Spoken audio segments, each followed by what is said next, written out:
Dobrodošel v dnevnem podkastu, kjer raziskuješ najpomembnejša vprašanja življenja skozi misli in nauk starih stoikov, kot so Seneca, Epiktet in drugi. Vsak dan ti prinaša novo lekcijo o življenju, prilagojeno za človeka v modernem času.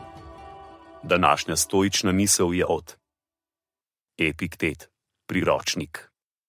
Kadarkoli dobiš vtis nekega užitka, kot z vsakim vtisom, se zaščiti pred tem, da bi te zaneslo, pusti, da počaka na tvoje dejanje, daj si premor.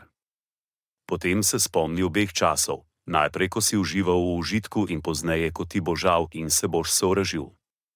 Primerjaj s tem veselje in zadovoljstvo, ki bi občutil, če bi se mu popolnoma vzdržal.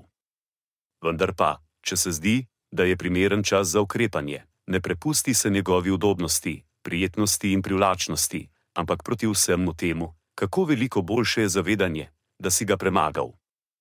Konec citata. Sledi kratka razširitev te misli za modernega človeka.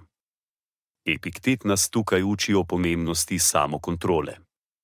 Nenadni valovi užitka, morda zaradi dobre hrane, pijače, potencialnega romantičnega partnerja ali celo zaradi možnosti za hitro zaslužek, so pogosto zavajajoči.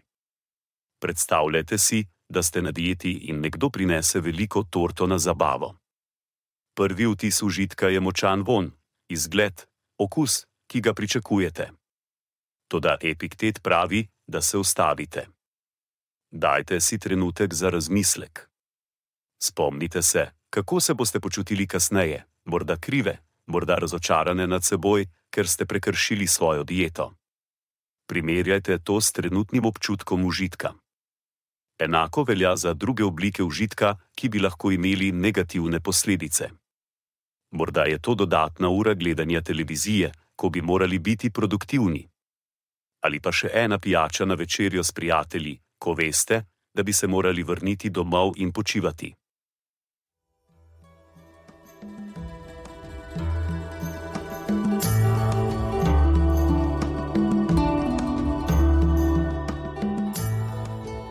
Kot pravi Seneca, nič ne osrečuje toliko kot ljubeča in zvesta prijateljstva.